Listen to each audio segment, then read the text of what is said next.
They met me in the day of success, and I have learned by the perfect report that they have more in them than mortal knowledge.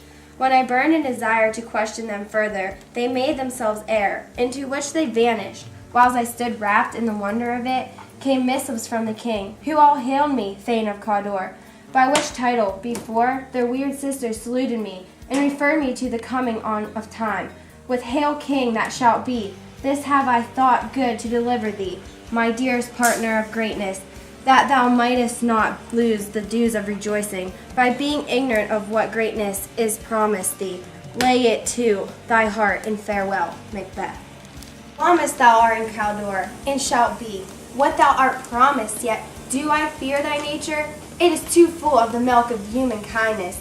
To catch the nearest way, thou wouldest be great, art not without ambition, but without the illness should attend it. What thou wouldest highly, that wouldest thou holily, wouldest not play false, and yet wouldest wrongly win, thou'st have great Lamis, that which cries, thus thou must do, if thou have it, and that which rather thou dost fear to do than wishes should be undone.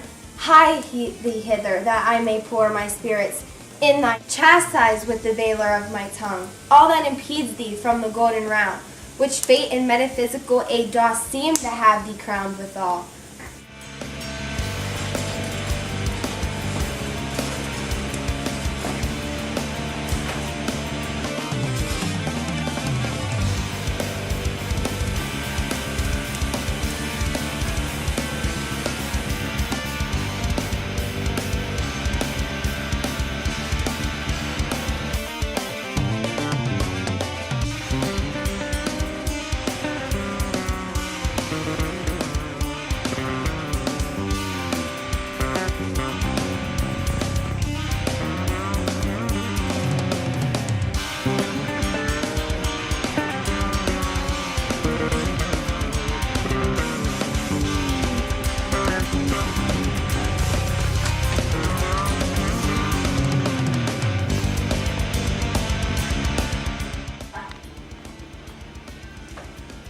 That which hath made them drunk hath made me bold.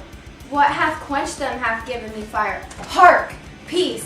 It was the owl that shrieked the fatal bellman, which gives the sternest good night. He is about it. The doors are open, and the surfeitest grooms do mock their charge with snores. I have drugged their possets, that death and nature do contend them, whether they live or die. Who's there? What ho? Alack, I am afraid they have awakened, and 'tis not done. The attempt and not the deed confounds us. Hark! I laid their daggers ready. He could not miss them.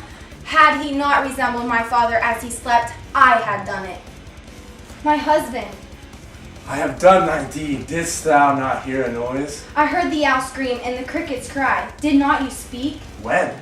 Now. As I descended? I. Hark, who lies I the second chamber? Donalbain. This is a sorry sight.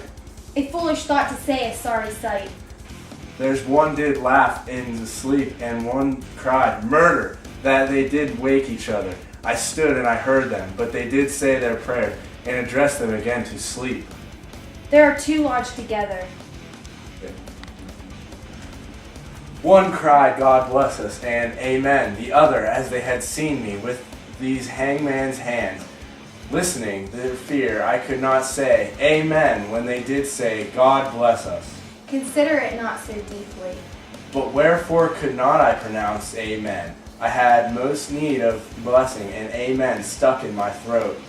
These deeds must not be thought after these ways, so it will make us mad. Methought I heard a voice cry, sleep no more, Macbeth, doth murder sleep, the innocent, sleep, sleep that knits up the raveled sleeve of care, the death of each day's life, sore labor's bath, balm of hurt minds, great nature's second course, chief nourisher, and life's feast. What do you mean? Still it cried, sleep no more, do all the house.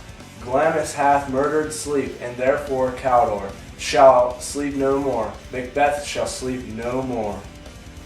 Who was it that thus cried? Why, worthy Thane, you do unbend your noble strength, to think so brain-sickly of things. Go, get some water, and wash this filthy witness from thy hand. Why did you bring those daggers from the place? They must be there. Go carry them, and smear the sleepy grooms with blood. I'll go no more. I am afraid to think what I have done. Look, I don't again, I dare not. Infirm of purpose, give me the daggers. The sleeping and the dead are as pictures. 'Tis the eye of childhood that fears a patient devil. If he do bleed, I'll gild the faces of the grooms withal, for it must seem their guilt. Whence is that knocking? How is it with me, when every noise appeals me? What hands are here?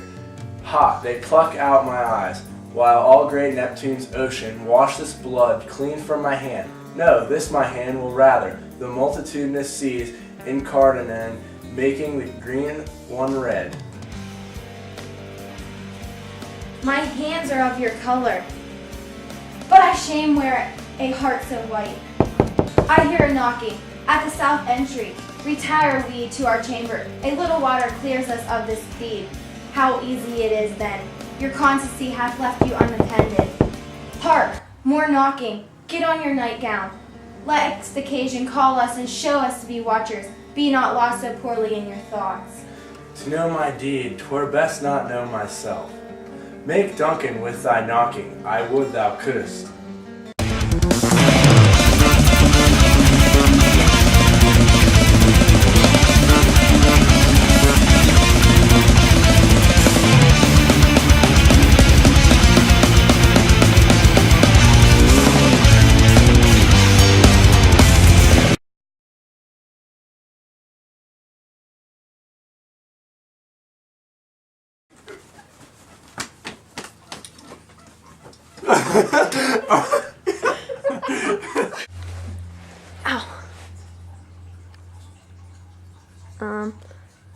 So poor Jared, is your arm getting tired?